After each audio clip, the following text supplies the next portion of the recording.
Segura. Víctor Ronquillo, buenas tardes.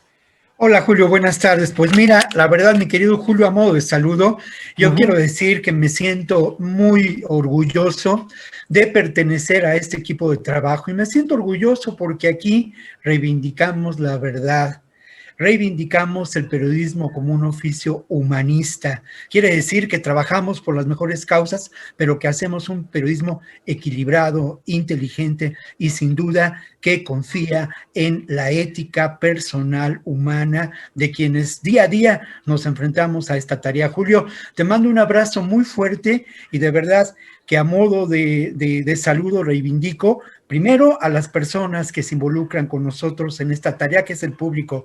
Segundo, a ustedes que hacen posible este espacio para todos nosotros que participamos cotidianamente en las mesas.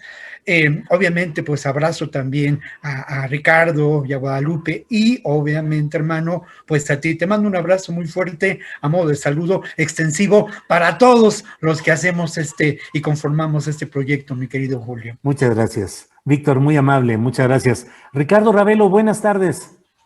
Hola Julio, pues yo te externo mi felicitación también y mi reconocimiento por esta acción de ayer, esta presencia ahí en la mañanera. Como bien lo dices, ojalá muchos periodistas tuvieran ese valor, esa decisión de ir a confrontar al presidente, a cuestionarlo, porque justamente en ese ejercicio, que dicho sea de paso, es muy positivo el de la mañanera, pero falta el rigor periodístico, el cuestionamiento de los grandes problemas de este país y no tratar al presidente con terciopelo, sino con las preguntas, con el rigor de la realidad que se impone. Y yo creo que tú diste una muestra muy clara de lo que debe ser el ejercicio periodístico el día de ayer. Muchas felicidades por esta decisión que tomaste. Gracias, Ricardo, eres muy amable, aprecio mucho tus palabras, igual que las de Víctor. Nuestra compañera Guadalupe ya está entrando precisamente, así es que justamente vamos a aprovechar en unos segunditos en los que ella esté ya instalada para darle la bienvenida y continuar con este programa. Pero bueno, Víctor Ronquillo, ¿qué opinas sobre este tema de la visita del presidente de México este fin de semana a Badiraguato, Sinaloa? Ha generado muchas reacciones, muchos comentarios. ¿Qué opinas sobre ese tema? Bienvenida, Guadalupe Correa. Muy bien, gracias, muchas gracias. Tenía una cuestión, pero ya terminé y estoy aquí con ustedes. Sí, muchas gracias, bienvenida. Víctor, ¿qué opinas sobre este tema de la visita del presidente de México a Badiraguato, Sinaloa?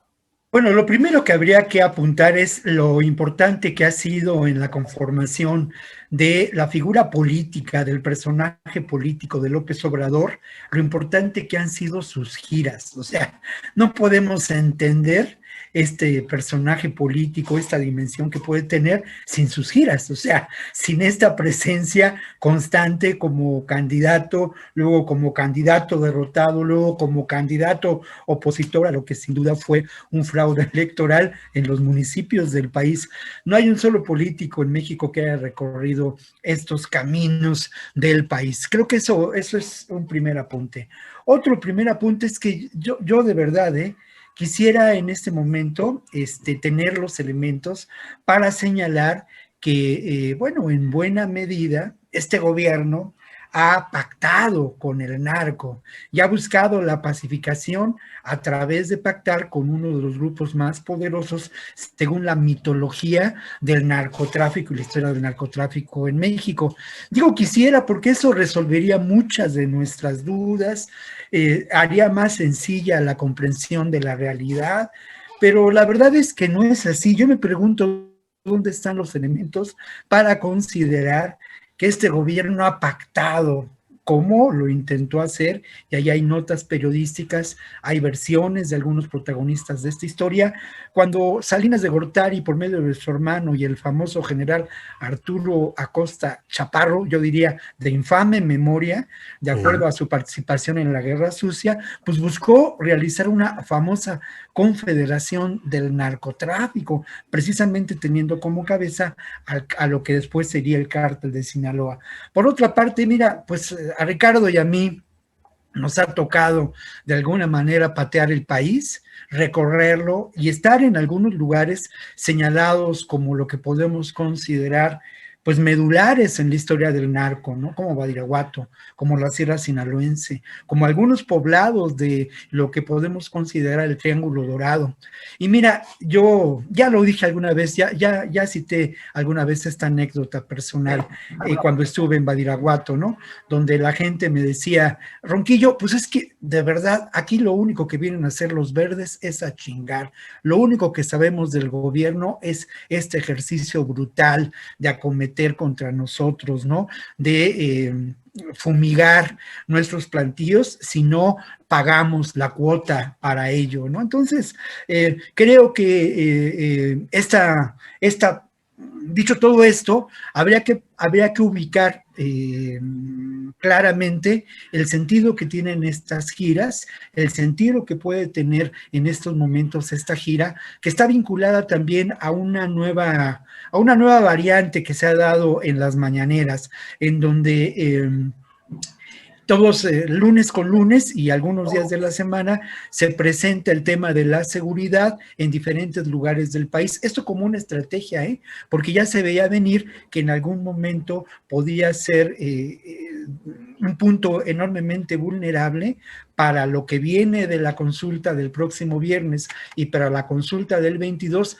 el tema de la inseguridad, que sin duda, y aquí pues lo hemos dicho, no ha sido cumplido, ¿no? Vivimos en un país enormemente agravado por las distintas expresiones de la violencia, en un país que es víctima de una verdadera catástrofe humanitaria. Entonces, creo que estos son algunos elementos, Julio, que yo pondría sobre la mesa en relación a este tema.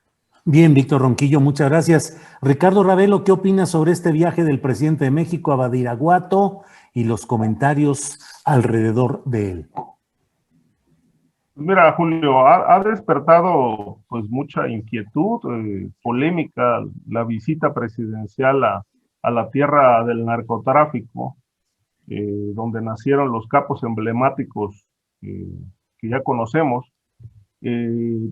Sin embargo, bueno, ya es la tercera vez que visita en lo que va de su gobierno, con un antecedente ocurrido el año pasado, cuando se dio aquel encuentro, dicen oficialmente que fortuito, entre el presidente y la mamá del Chapo Guzmán, a quien saludó, de quien recibió una carta suplicándole ayuda para que hiciera labor de gestor ante el gobierno de Estados Unidos, para que ella pudiera ir a visitar al Chapo Guzmán a la cárcel donde purga una condena de cadena perpetua. La gran pregunta aquí es, ¿a qué va el presidente a Badiraguato? Oficialmente dicen que a supervisar la carretera a Badiraguato, Guadalupe y Calvo. Yo diría que, pues, pero también con el detalle de que pues no quiere llevar prensa, no quiere llevar periodistas, por lo menos eso trascendió, se dijo que iba a ser una visita privada, no obstante que se trata de supervisar una obra pública. Entonces, pues aquí, pues en el mismo actuar del presidente, pues se desprenden muchas dudas, ¿no? Una pregunta es, ¿realmente va a supervisar la obra? ¿O va a agradecerle al Cártel de Sinaloa su participación directa el 6 de junio, con el cual pues ganó varias gubernaturas el partido en el poder?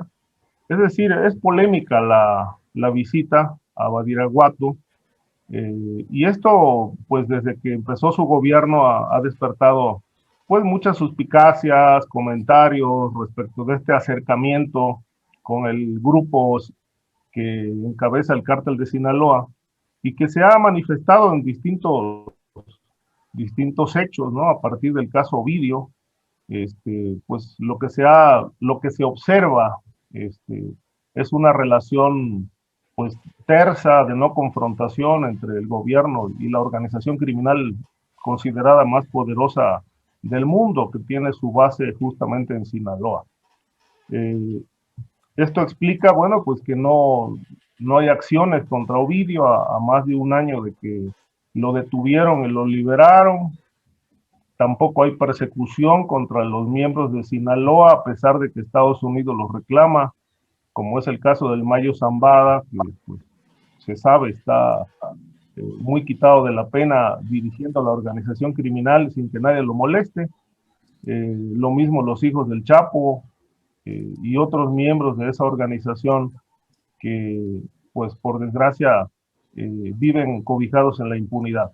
Pero no solamente Sinaloa, ¿no? Es el resto de las organizaciones criminales contra las que no hay ninguna acción legal por parte del gobierno, y que pues estas mismas acciones del gobierno de no actuar frente a la criminalidad, pues es lo que ha despertado la sospecha, los comentarios, las versiones de que posiblemente haya pactos entre el gobierno y los grupos criminales. Claro, no lo podemos afirmar de manera fehaciente, pero las sospechas, el sospechosismo, ahí está, ahí se impone. Bien, gracias, Ricardo Ravelo. Guadalupe Correa, ¿qué opinas sobre este tema de la visita del presidente de México a Badiraguato y las especulaciones y sospechosismo que ha generado? Estas especulaciones y sospechosismo, en realidad, yo veo que la opinión pública que no está de alguna forma, bueno, que trata de hacer una crítica siempre a Andrés Manuel López Obrador. Y coincido con Víctor Ronquillo en el sentido de que toda esta mística, esta idea, esta narrativa, que mucha de ella también viene de Estados Unidos, de los medios hegemónicos de comunicación, de las series de Netflix, que este gran enemigo es el narcotráfico, los narcotraficantes. ¿Cuándo empieza a ser un enemigo de México el narcotráfico? De hecho, no quiero, bueno, voy a tal vez hacer una declaración un poco quizás polémica, pero en realidad esta idea de que el narcotráfico es lo que tenemos que, y eso lo planteó Felipe Calderón en el año 2006, ¿no? Declarar una guerra contra el narcotráfico. Cuando, de alguna forma, bueno, obviamente aquí consumen las drogas, pero en Estados Unidos se decidió prohibirlas, ¿no? La prohibición estadounidense, primero el alcohol, luego las drogas, y que ha provocado un gran baño de sangre en toda América Latina, principalmente en México y en Colombia. ¿Por qué debería de ser el narcotráfico o una visita a Badiraguato un problema? Esto es bajo la perspectiva estadounidense y bajo la perspectiva de la oposición en particular. Entiendo que esto cause que la mamá del Chapo, que el presidente salude a la mamá del Chapo, que le reciba una carta. Bueno, creo que la mamá del Chapo, lo que yo sé es que no ha cometido no estaba en las filas del cártel de Sinaloa, quizás sí, no lo sé, pero bueno, esto ha sido también utilizado para desviar la atención, para decir que este gobierno está vinculado con el narcotráfico. ¿Qué gobierno estuvo más vinculado con el narcotráfico que el gobierno de aquellos? Y muchos de estos analistas estuvieron muy directamente pues dando asesoramiento durante la época de Felipe Calderón Hinojosa. ¿Qué gobierno más corrupto que el cual tiene, disculpen, a García Luna como que tuvo al hombre más fuerte de la seguridad?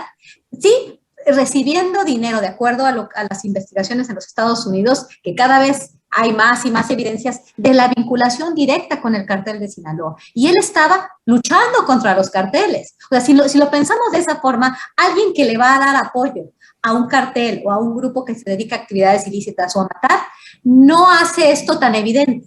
Entonces, a mí me parece todo esto una retórica que no hace sentido con la realidad. Que vaya a Badiraguato, pues puede ser que vaya a verificar que haya una carretera, lo cual va a poner más atención en esa zona, va a haber menos posibilidad de que se produzca droga en ese lugar. No lo sé, pero realmente esto simplemente me parece un espectáculo mediático y una forma de pegarle al presidente. Por ejemplo, el gobernador de Michoacán, que se va a Washington a llevarles todas las pruebas sobre la vinculación del narcotráfico con la elección en su estado, cuando sabemos que él ha favorecido el incremento en la violencia, la extensión de estas organizaciones criminales, y muy probablemente la gente que trabaja con él esté directamente vinculado, pero lo hacen de una forma política, de una forma grotesca, de una forma pues también visiblemente que nos da a reír, ¿no? Realmente sin ningún contexto, sin ninguna evidencia. Y el presidente es una persona muy interesante, en el sentido que hace las cosas para generar cierta percepción. ¿A quién le importa que el presidente, de la base que tiene de apoyo, el presidente, que vaya a Badiraguato? Ellos no ven esto como una cuestión negativa, ¿no? Ni lo van a juzgar porque vaya a Badiraguato. Bueno, sí vamos a juzgar al presidente porque no se ha resuelto el problema de inseguridad en diversas partes del país. Pero estos vínculos tan visibles supuestamente, que el presidente casi vaya a saludar a la mamá del Chapo con todas las cámaras aquí porque ya tiene una vinculación directa, pues me parece risible, ¿no? Entonces, realmente yo creo que esto simplemente es un circo y está utilizado por la oposición para pegarle al gobierno y decir que tenemos un gobierno narco, ¿no? Cuando realmente los otros dos gobiernos, conocemos el caso de Salvador Cienfuegos y la supuesta también vinculación, de acuerdo a las investigaciones fallidas de Estados Unidos, sin mucha carne, obviamente, pero bueno, por algo lo detuvieron, no detienen al exsecretario de la Defensa Nacional mexicano, al que le dieron un premio solamente porque pues, les cayó gordo, ¿no? Creo que, aunque pareciera que lo que mandaron fue unos documentos de risa, ¿no? De una investigación que supuestamente llevaban haciendo por años. Pero bueno, en realidad creo que esto, pues a mí no me dice nada de que el presidente está pactando con el cártel de Sinaloa, y creo que queremos un país con mayor seguridad. Creo que son cosas que no nos llaman mucho la atención. Vamos. Gracias, Guadalupe Correa. Víctor Ronquillo está de nuevo instalado, no quiere decir que no lo haya estado, pero está ahora esta información relacionada con el grupo armado El Machete, que es una autodefensa en Panteló, en Chiapas. Está también otros ejemplos que se han dado antes en Michoacán. ¿Cómo ves este tema, esta especie de geografía de las autodefensas? ¿Qué es lo que está pasando en este tema en Chiapas y lo que está pasando o pasó en Michoacán? Por favor, Víctor. Mira, lo primero es que hay alrededor de una presencia de grupos de autodefensa, de policía comunitaria, en 2 estados del país, de acuerdo a información del actual gobierno, ¿no? Esto involucra, pues no sabemos a cuántas personas, ¿no? Pueden ser cientos o pueden ser miles de personas que pertenecen a estos grupos, pero me parece que hay una diferencia también geográfica en términos de la existencia de estos grupos, ¿no? Creo que lo que ocurre en Michoacán, por ejemplo, tiene un antecedente en las graves violaciones a los derechos de las personas por parte de lo que yo llamo un suprapoder, que es la vinculación del crimen organizado con las instancias corruptas del Estado mexicano, ¿no? Y el poder político y una argamasa de diferentes poderes, ¿no? Un suprapoder. Y creo que ante eso hubo una respuesta muy interesante por parte del doctor Mireles, por parte de otros integrantes de las autodefensas de Michoacán, que lamentablemente fue abortada, fue infiltrada y se aprovechó para obtener una mayor presencia del control del territorio y debilitar además a esta insurgencia política de enorme interés en ese momento, que me parece que no fue percibida desde esta perspectiva como insurgencia, ¿no? Pero el gobierno de Peña Nieto y el gobierno de Michoacán entonces, pues percibieron esto como una insurgencia política que había que mitigar, y lo lograron. Por otra parte, ¿qué ocurre en Guerrero? Bueno, en Guerrero a mí me ha tocado estar muy cerca de la policía comunitaria de San Luis Acatlán, y el lema político central de su trabajo es: solamente el pueblo defiende al pueblo, ¿no? Esta acción ha sido reconocida, me parece que ha logrado a pesar de todos los pesares, minimizar la violencia, minimizar el control del territorio, y ha confrontado a los grupos de poder caciquil aliados con los grupos de poder de crimen organizado. Lamentablemente también hubo una estrategia de penetración, de cooptación y de la suplantación. Se aprovechó este elemento para que los grupos del crimen organizado y los grupos caciquiles formaran sus propios grupos de policía comunitaria o autodefensa, ¿no? Son un par de ejemplos que nos hacen ver qué es lo que ocurre. Tenemos noticia en Tamaulipas también de la formación de grupos de autodefensa, pero voy a Polo, que evidentemente es el tema de coyuntura esta semana en relación a esto que mencionas de las policías, de los grupos de autodefensa. Mira, no hay duda, y la información de la que yo dispongo, pues es una información que procede del trabajo del Centro de Derechos Humanos Fray Bartolomé de las Casas, allá en Chiapas, que procede también de algunas de las comunidades, de las propias personas que se han visto lamentablemente envueltas en un clima de atroz violencia en esta región de Chiapas. ¿Qué es lo que ocurre? Y decía López Obrador que era un asunto de politiquería, palabras más o palabras menos. Ahí sí me parece que el presidente no tiene una información confiable sobre este conflicto. Lo que ocurre es, sin duda, la irrupción de una organización criminal que tiene como pues negocios principales el robo de autos, importante en esa zona, que además va hacia Guatemala, el tráfico de indocumentados y también el tráfico de drogas. Ya lo mencionaba Ricardo la semana pasada, ¿no? La importancia de Chiapas en el tema del tráfico de drogas, de la cual muy pocas veces se habla. Esto es un apunte muy, muy importante que hizo Ricardo la semana pasada y que está vinculada con este tema, ¿no? Lo otro es la alianza, otra vez, la alianza entre los grupos de poder criminal, los grupos caciquiles, con lo que podemos considerar el poder político, ¿no? La gran pregunta es, y ahí sí, yo suscribo la pregunta que hizo López Obrador, ¿de dónde vienen las armas, no? Por una parte, hay armas que tienen que ver con el proceso anterior de paramilitarización, que no ha cesado en Chiapas, pero por otro lado hay otras armas que en este momento están circulando y que pues es preocupante, ¿no? Lo otro es una pregunta también que planteo y dejo sobre la mesa, Julio, para concluir es, bueno, ¿qué vínculos puede tener este grupo del Machete con el Ejército Zapatista de Liberación Nacional? ¿Existen, no existen? ¿Están contrapuestos? En fin. Sí. Bien, gracias, Víctor. Gracias. Gracias por esta participación. Ricardo Ravelo, ¿qué opinas sobre este tema de las autodefensas en Chiapas, en Michoacán, por favor? Mira, Julio, este fenómeno evidentemente se empezó a reproducir en los últimos 6, 7 años. En realidad no son pocas las autodefensas que se asegura operan en el país.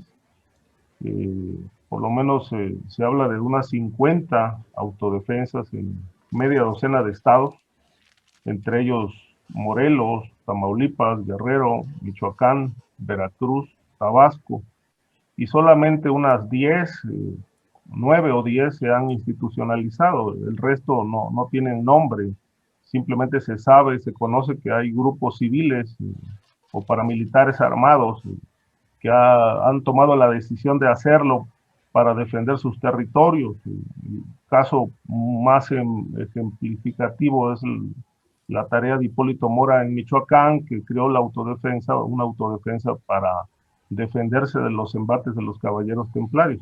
Lo que pone de manifiesto esta reproducción de las autodefensas, pues es la ausencia del Estado, el vacío legal en los territorios, que aquí hemos dicho que, desde mi punto de vista, es una de las causas que están generando crimen organizado.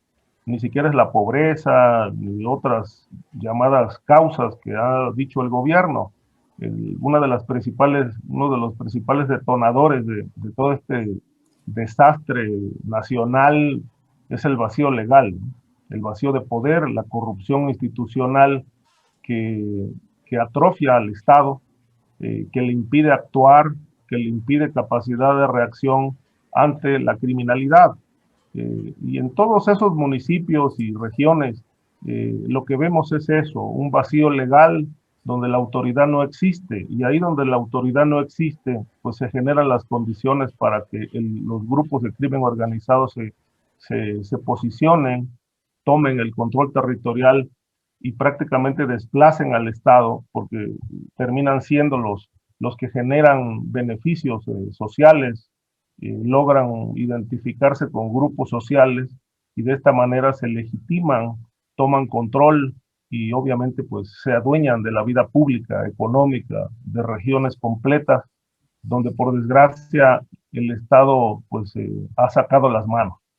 Entonces, creo que a eso obedece este fenómeno. Hay que recordar que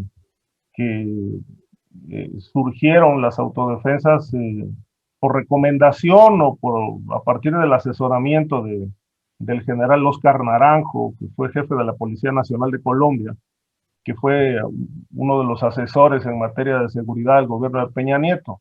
Yo no sé hasta dónde ha sido exitoso esto, me parece que pues ha servido de poco, hay más ruido que resultados alrededor de la tarea de las autodefensas, y un estigma de corrupción a partir de que muchos de estos grupos de autodefensas se sabe han sido infiltrados por el crimen organizado. Por lo menos lo de Michoacán ha sido evidente cómo el cártel de Jalisco les ha aportado no solamente dinero, sino armamento, y entonces pues surge esta sospecha de que las autodefensas no son tan legítimas como pregonan, sino que defienden intereses también de la criminalidad y que de esta forma pues ha resultado también un fiasco poder llevar paz a los territorios que ellos han tomado, que son sus territorios, y obviamente no han cumplido con este objetivo de pacificar estas zonas que según dicen pues están también controladas por las fuerzas del crimen organizado. De tal suerte que, bueno, no sé hasta dónde esto es un movimiento más político que real.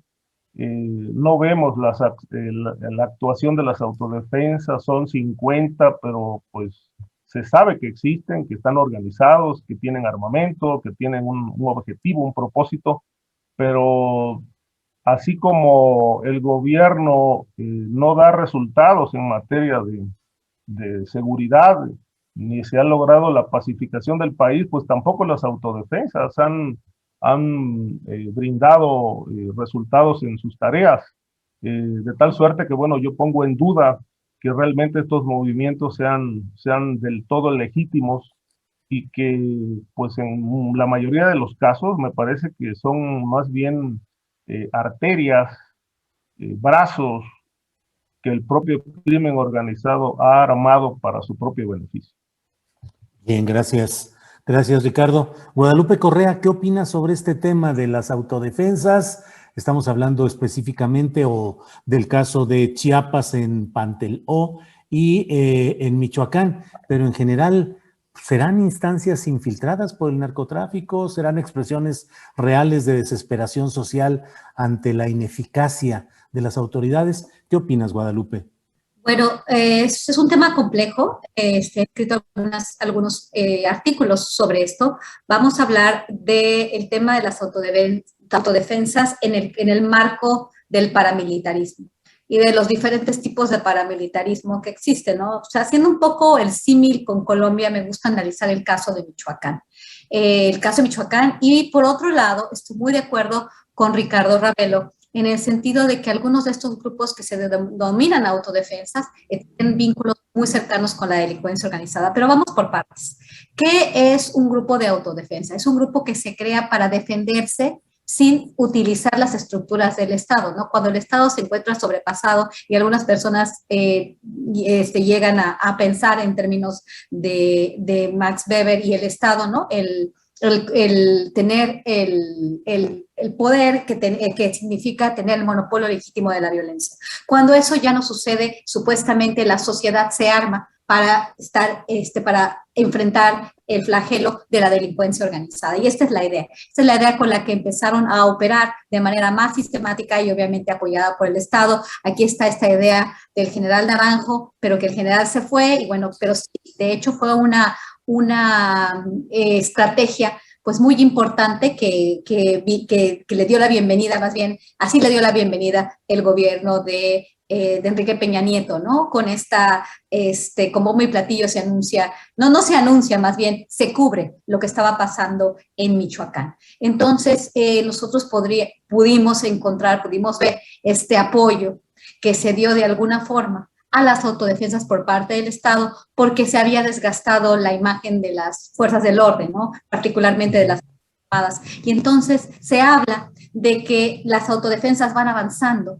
con los protagonistas de siempre, hablando del ya fallecido doctor Mireles, que empiezan a avanzar de una forma que nunca lo habíamos visto, ¿no? Y toda esta idea que también se empieza a hacer mediática y que empiezan los medios internacionales a hablar de esta necesidad de estos grupos, de esta sociedad que estaba flagelada por los caballeros templarios, primero por la familia michoacana, después por los caballeros templarios. Y entonces, en este sentido, pues se justifica, vamos, que la sociedad pues se arme y que avance, pero vimos, ¿no? Cuando llegó el comisionado Castillo como el gobernador de facto, en un estado de corrupción, de podredumbre y de falta de capacidad de organizarse y de bajar la violencia en Michoacán, cuando en realidad fue el centro neurálgico de la participación primero y de los operativos que hizo Felipe Calderón, ¿no? Michoacán era el gran ejemplo y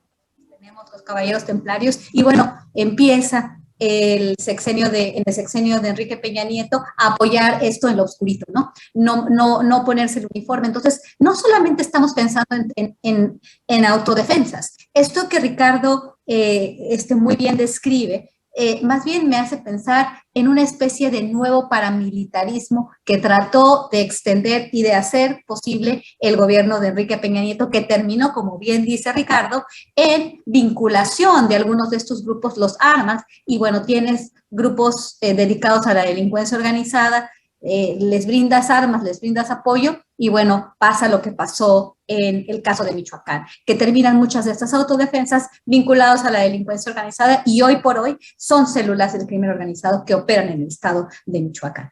¿Qué pasa con estos otros grupos que mis dos colegas mencionan? Esta vinculación de las llamadas autodefensas con la delincuencia organizada. Pues pienso, Víctor conocen de forma más cercana lo que está sucediendo particularmente en Chiapas y vincula estas denominadas autodefensas con grupos dedicados al crimen, grupos de delincuencia organizada, no necesariamente vinculados al narcotráfico, pero sí relacionado a actividades como el tráfico de migrantes o el robo de otro tipo de recursos naturales o de otro tipo de cuestiones, ¿no? Entonces, no estamos hablando de autodefensas. También puedo pensar en la columna armada José P. Méndez, creo que se llama, la de Tamaulipas.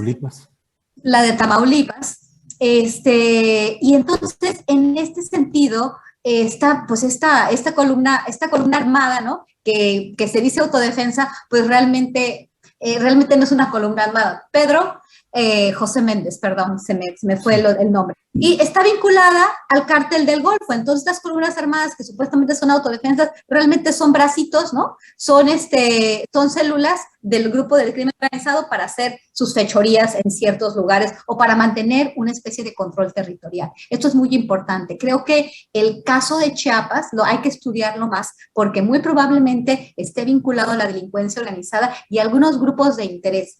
Esta supuesta relación entre estos grupos de autodefensas con, por ejemplo, el Ejército Zapatista o alguna parte del Ejército Zapatista, pues habría que ver si es cierto o si simplemente se está pues vendiendo como un grupo, como autodefensa, que está vinculada al interés del indigenismo y bueno, aquí también pues puede buscar alguna protección. Por otro lado, ¿qué es lo que sucede con estos grupos armados y cuál es la protección que a veces le dan los empresarios? Ya pensando en paramilitarismo, porque cuando es paramilitarismo criminal, cuando estamos hablando de esta columna armada o quizás lo que está pasando en Chiapas. Nuevo paramilitarismo como una estrategia de seguridad cuando las Fuerzas Armadas y el Ejército no quiere ponerse el uniforme y manda a civiles también y a ellos mismos infiltrando a estos civiles y dándoles armas. Esto es el nuevo paramilitarismo en México. Y otro tipo es el que sí genera supuestamente estos grupos de autodefensa, que son grupos armados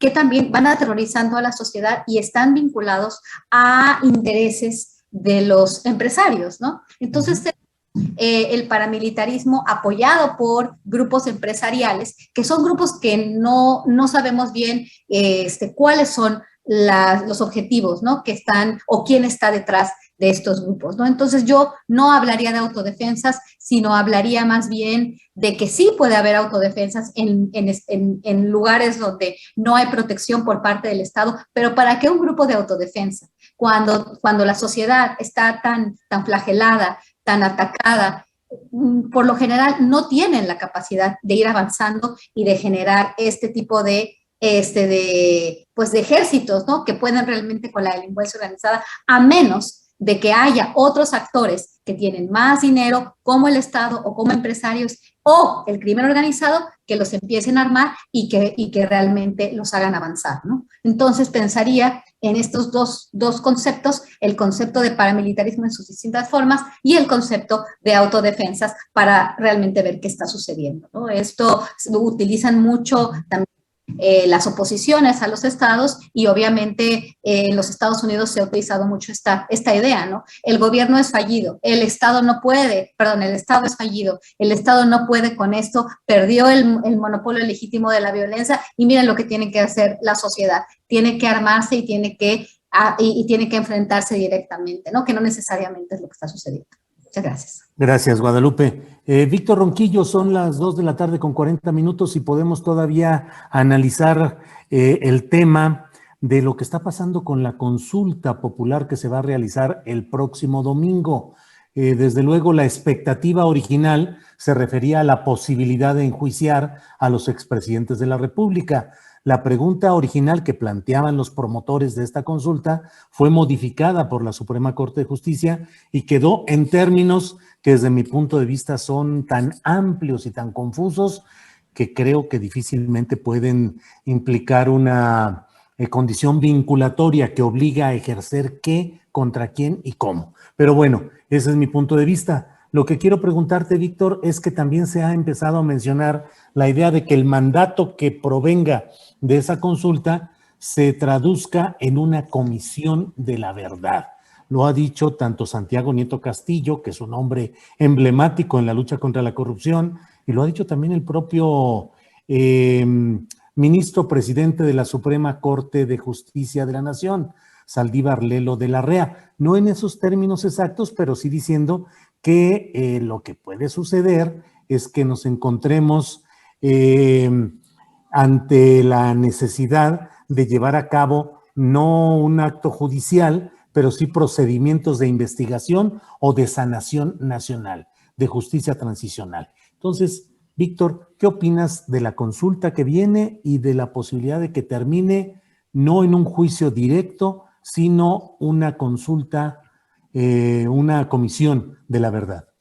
Bueno, antes que nada, una pequeña aclaración, Julio, porque como suele ocurrir en mi caso, a veces no me explico muy bien, y ahí están mis alumnos para atestiguarlo, ¿no? No, yo no quise decir de ninguna manera que el grupo que en ese momento está en Panteló tenga un vínculo, el grupo que en este momento está en Panteló y ha ocupado la presidencia municipal, tenga vinculaciones con el crimen organizado. Todo lo contrario, esto es un efecto precisamente del hartazgo social y este grupo, de alguna manera, desde mi perspectiva, desde aquí a la distancia, representa a las personas y defiende a las personas que lamentablemente han sido víctimas de este grupo del crimen organizado, que sí está en una clara vinculación, y hay evidencias al respecto, con el poder político corrupto del actual presidente municipal y del candidato elegido.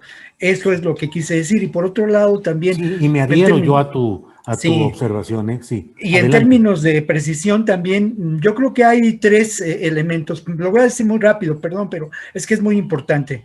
Por un lado está, sin duda, las autodefensas. Tienen un carácter y tienen una realidad social y una conformación. Por otro lado, y de manera muy diferente, están las policías comunitarias, que tienen también otro carácter y otra vinculación. Y por otro lado, para hacer más complejo el problema, están lo que sí me parece que son grupos paramilitares, no precisamente porque hayan recibido entrenamiento o instrucción de las Fuerzas Armadas de México, pero sí por el tipo de organización, por el tipo de armamento y porque de alguna manera, y esto también nos lleva a una reflexión mayor, tienen, desde mi punto de vista, acciones que pueden considerarse como mercenarios. Hace unas semanas ejemplifica con un caso de un grupo que trabaja en el Estado de México y en la frontera con Michoacán.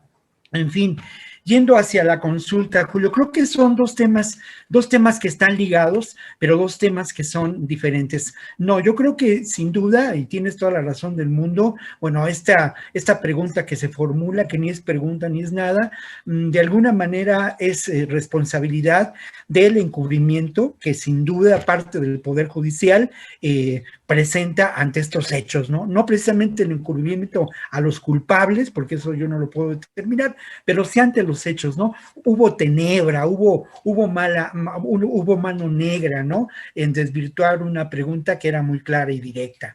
Esto hay que decirlo.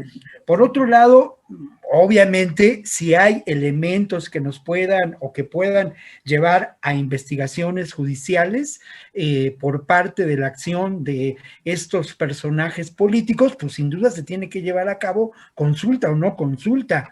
La importancia de la consulta tiene que ver con el tomar conciencia de la realidad, el intentar convocar a la sociedad para que se reprueben estos hechos que sin duda son causantes, las decisiones políticas y las acciones posiblemente criminales por parte de estos personajes políticos, son causantes de dos hechos innegables: del detrimento del nivel de vida de los mexicanos, de la multiplicación de los pobres en este país y también de la catástrofe humanitaria.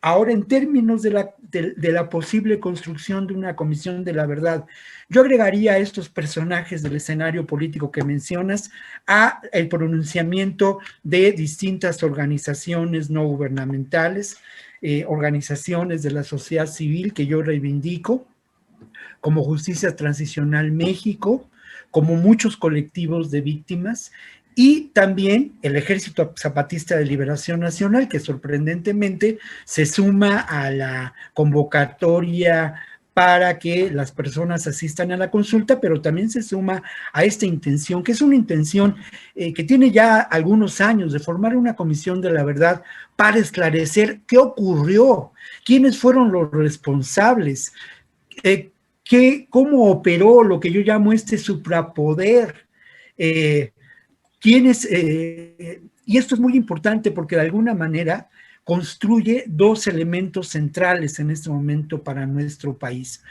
Aporta para la construcción de la paz y aporta para la construcción de la democracia, ¿no? Y además, algo que es muy importante, la Comisión de la Verdad no lleva a juicio. La Comisión de la Verdad establece cuáles fueron esos parámetros de acción de estos grupos criminales, de este suprapoder.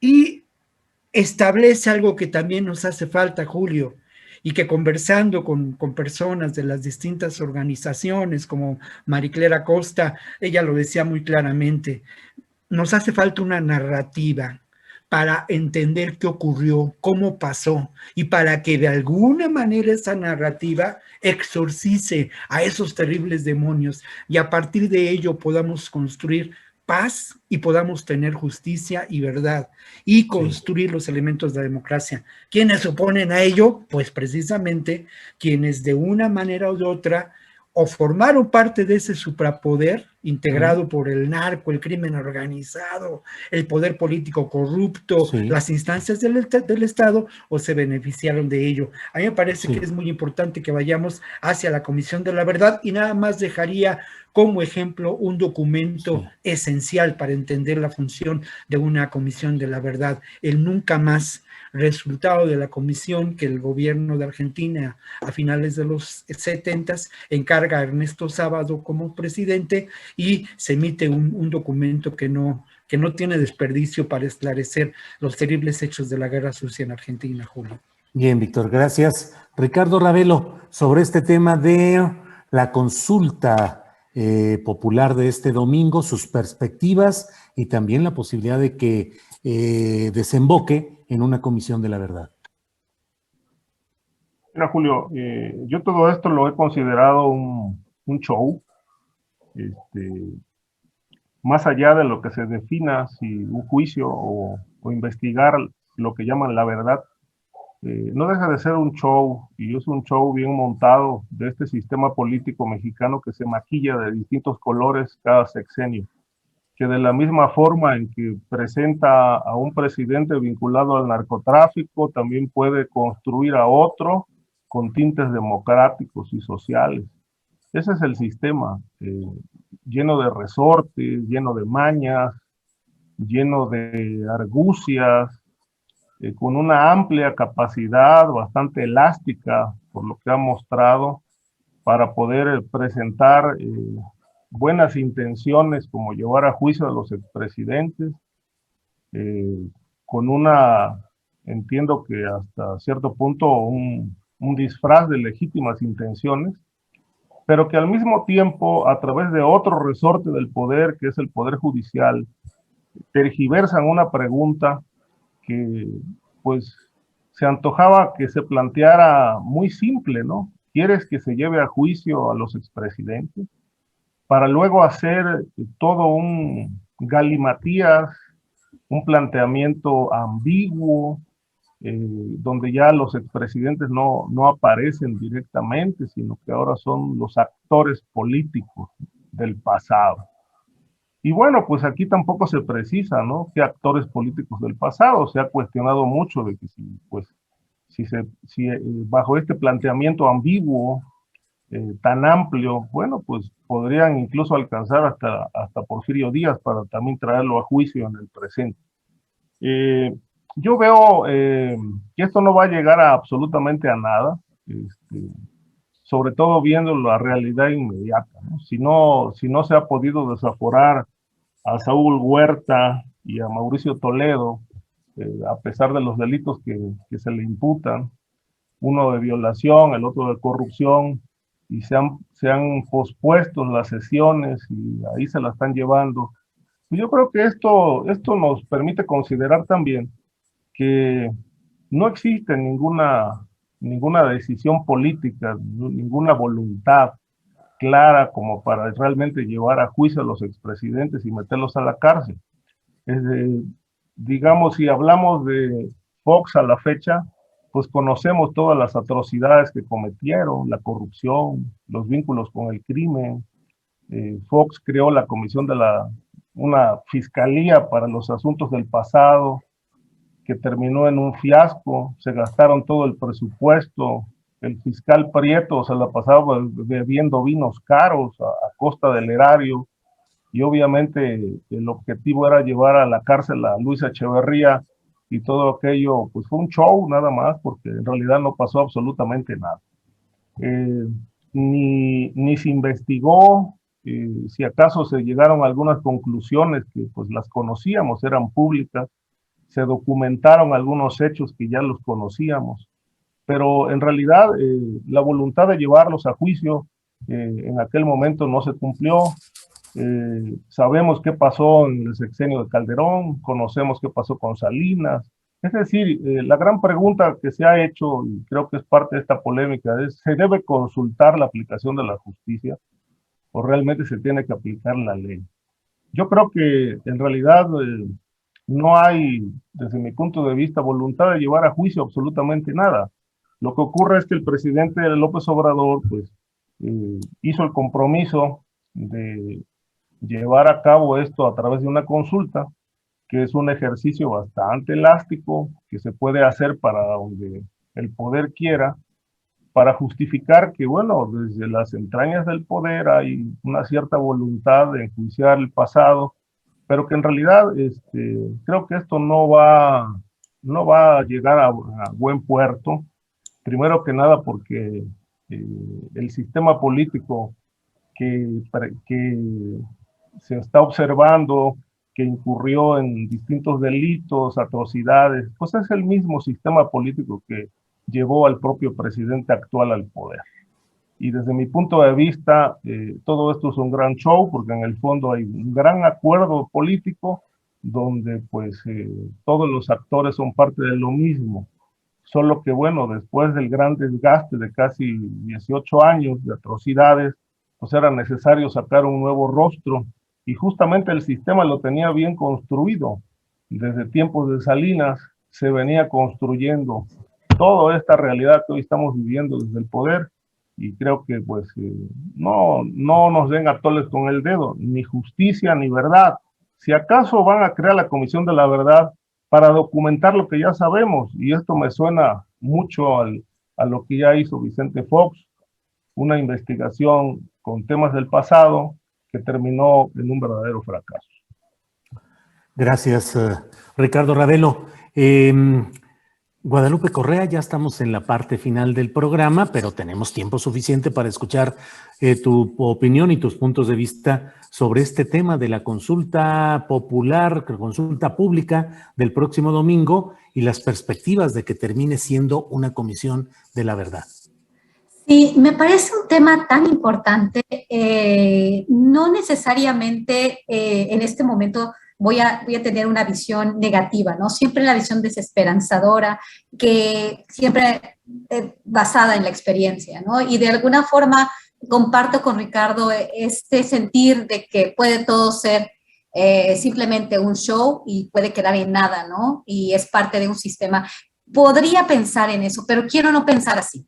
O sea, yo más bien pienso como Ricardo, pero quiero no pensar así por el contenido del ejercicio. Pero sí me sorprende, no quiero decir, como dijo Viridiana Ríos, que no entendió la pregunta, ¿no? Pero sí me dejó un poco, a mí un poco, todo el ejercicio me pareció mal comunicado, y ahora que leí la pregunta, creo que entendí el ejercicio. Más bien me pasó de manera distinta que a Viridiana, pero creo que a muchos les pasó como a Viridiana. ¿Por qué? Porque el presidente comunica que se van a enjuiciar a los expresidentes. Entonces todo el mundo tiene una sed de realmente que se haga justicia post lo que sucedió, ¿no? Realmente tenemos un periodo de crímenes de lesa humanidad, centenas de miles de muertos, desaparecidos, campos de exterminio, una guerra en realidad, ¿no? Entonces, esta idea de que, y bueno, y obviamente un incremento en la desigualdad derivado de un proyecto económico particular que le llaman neoliberal ahora, y entonces la gente tiene este deseo, ¿no? De que se enjuician a los expresidentes. Y el presidente, con su muy coloquial forma de comunicarse con la gente, eso fue lo que dijo: se van a enjuiciar a los expresidentes. Entonces la gente, estábamos pensando, claro, van a hacer una pregunta que quieren que se enjuicien a los expresidentes y les mande a la cárcel. Pues se me hace un show, así como lo entendemos, ¿verdad? Así como se vendió, así como se comunicó, pues es un show. Pero cuando ves la pregunta y analiza su contenido, me parece interesantísimo, y es donde está esta comisión de la verdad, porque la pregunta no es, ¿se van a enjuiciar a no presidentes? No, se va a ver qué pasó en el pasado, los crímenes del pasado, y se habla de las víctimas, quiénes son los responsables, quiénes fueron los responsables, sin hablar de los expresidentes. Esto es un ejercicio, primero, de democracia directa, ¿no?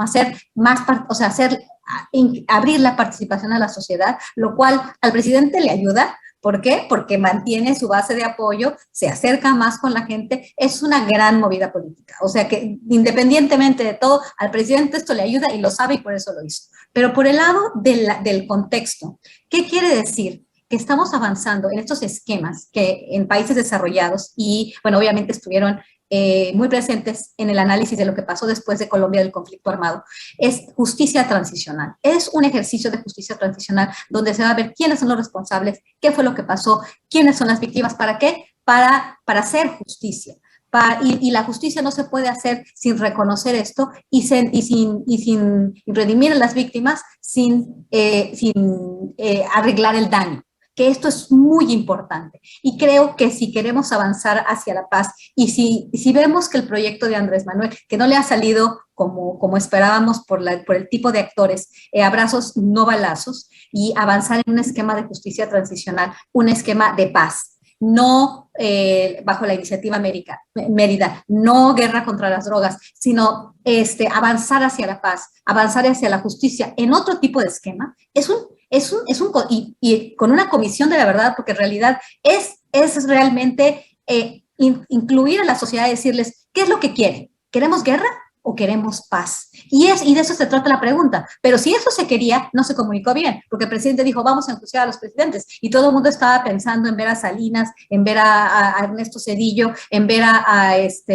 Vicente Fox tras las rejas, y obviamente al Borolas, como le dicen, ¿no? Eso era lo que estábamos pensando, es lo que todos queremos, ver a Felipe Calderón tras las rejas, pero pensándolo ya en una cuestión más holística, más interesante, creo que es, ¿qué quieren? ¿Quieren la paz o quieren la guerra? ¿Quieren avanzar hacia un esquema de justicia transicional o seguimos con lo anterior? Lo cual me parece muy interesante, ¿no? Y bueno, el presidente gana porque además de todo se comunica e involucra a su base de apoyo y a otros que quieren participar. Muy bien, gracias, Guadalupe.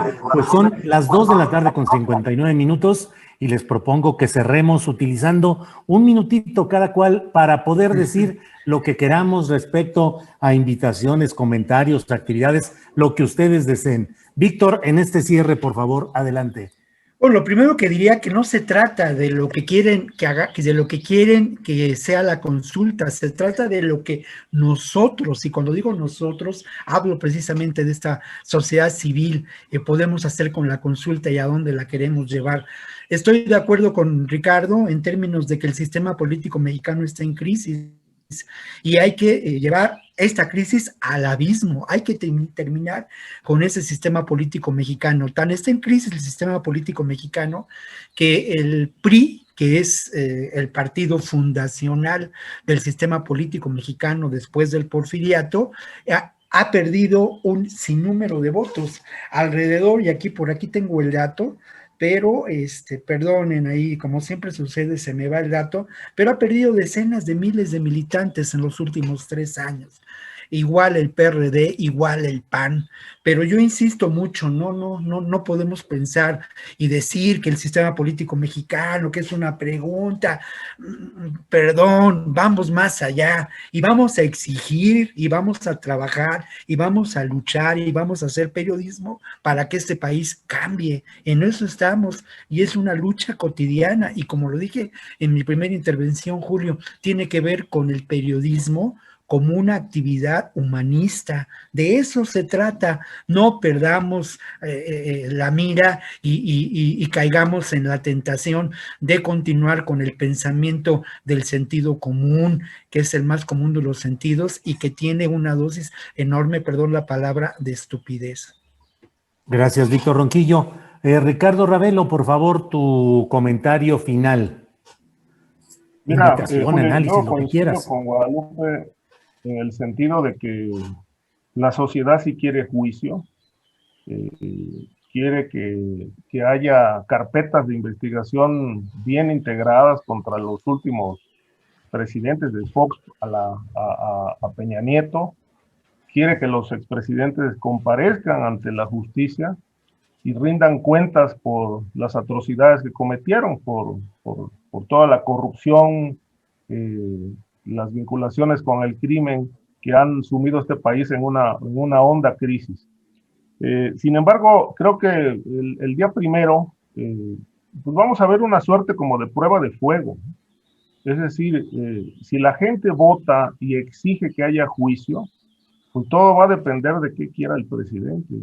Es decir, aquí vamos a ver de a de veras si la actual transición fue pactada o no. El punto central es que ahora con este tema de la Comisión de la Verdad como alternativa, pues vamos a conocer todas las atrocidades y las investigaciones de sexenio tras sexenio, pero sin que haya juicio. A mí me parece que, bueno, es un ejercicio que ya se hizo también en otros países, ¿no? En España incluso, pues, fue necesario hacer un ajuste de cuentas con el pasado, y creo que la Comisión de la Verdad es una posibilidad de que esto ocurra, que la sociedad juzgue, pero que sí, sin que se toque a los exmandatarios, ¿no? Sí. Pero creo que el punto central es, si la gente sale a votar y pide juicio, pues ¿qué va a pasar, no? Porque el INE incluso se lavó las manos. Dijeron, bueno, nosotros, si la gente vota y quiere juicio, nosotros no vamos a interponer la denuncia ante la Fiscalía General de la República. Tendrá que ser la propia Fiscalía la que, con base en el resultado, bueno, tome el asunto y abra la carpeta o las carpetas. Pero bueno, aquí se ponen bajo el escrutinio público la actuación del presidente, la actuación de la Fiscalía, y obviamente pues vamos a ver de qué está hecho el gobierno. Si realmente hubo transición pactada, como se presume que sí, pues no va a pasar absolutamente nada. Pero si hay realmente ruptura con el pasado, pues creo que nos podemos llevar algunas sorpresas, y ojalá así sea. Bien, gracias, Ricardo Ravelo. Para cerrar esta mesa con tu último comentario de este día, Guadalupe Correa, por favor. Claro que sí, Julio. Bueno, yo como no les di la bienvenida, bueno, quiero pues decirles a todos, a Víctor y a Ricardo, que bueno, hasta luego, pero que me gusta mucho esta mesa porque son dos visiones muy interesantes para mí, las de Ricardo y de Víctor. Comparto la desesperanza de Ricardo en muchos sentidos, un realismo que no nos gusta escuchar muchas veces, pero es importante, ¿no? Y luego, bueno, en el caso de Víctor, pues esta esperanza que tiene con la sociedad civil, con los derechos humanos y con el gobierno actual. Me parecen muy interesantes estas visiones. Hablando simplemente, ya nada más quiero terminar haciendo un comentario con respecto al tema de las autodefensas. Disculpa, Víctor, yo te entendí otra cosa porque no me tengo muy claro qué es lo que está sucediendo en Chiapas, y siempre ha sido difícil entender qué sucede en el sur del país, particularmente en el estado de Chiapas. Desafortunadamente, sí, yo siempre que llega un grupo armado, por más que queramos verlo de la mano de los derechos humanos, para la protección de la sociedad, en general, en mi experiencia, y esto por hacer investigación en el estado de Oaxaca, estos grupos que son de autodefensa o que emanan supuestamente de la sociedad civil, y mucho más los grupos armados, terminan de alguna forma vinculados a intereses no necesariamente muy buenos, ¿no? Entonces yo tendría como mucho cuidado con lo que está sucediendo en Chiapas, y mantener no estoy diciendo que este grupo vaya a terminar vinculado con los grupos que ellos están combatiendo, ¿no? O están tratando de tomar distancia, sino que pues las estructuras, el sistema político mexicano favorece la corrupción y la desintegración de los, más bien, la vinculación eventual de estos grupos con intereses no muy buenos, y a veces criminales o a veces corruptos, ¿no? Vamos a ver, el caso de Chiapas es un estado pues muy complejo por la diversidad y por la gran desigualdad que existe, y por las estructuras todavía coloniales, o podríamos decir semicoloniales, como también el estado de Oaxaca. Pero ya, gracias, y perdón, Víctor, que te malinterpreté, y además estaba explicando todo en base a una interpretación errónea de mi parte. Pues muchas gracias a los tres por esta oportunidad de contar con su punto de vista, su opinión calificada en esta mesa segura, mesa de seguridad, este jueves 29 de julio. Así es que aprecio mucho su participación. Víctor Ronquillo, gracias y buenas tardes. Gracias, se me olvidó prender el micrófono.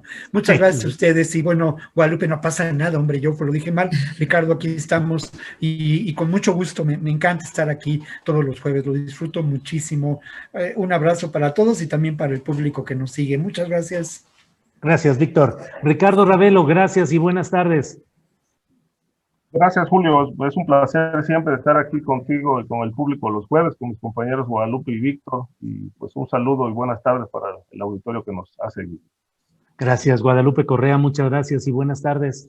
Igualmente, Julio, siempre un placer, un honor estar con gente con tanta experiencia y bueno, me gustó mucho verte ayer en la mañanera, fue un ejercicio fantástico y bueno, el avance de la verdad, del periodismo, el periodismo honesto es importante, entonces estoy muy contenta de estar aquí. Muchas gracias. Gracias, Guadalupe Correa. Gracias a los tres y espero que nos veamos la próxima semana. Gracias.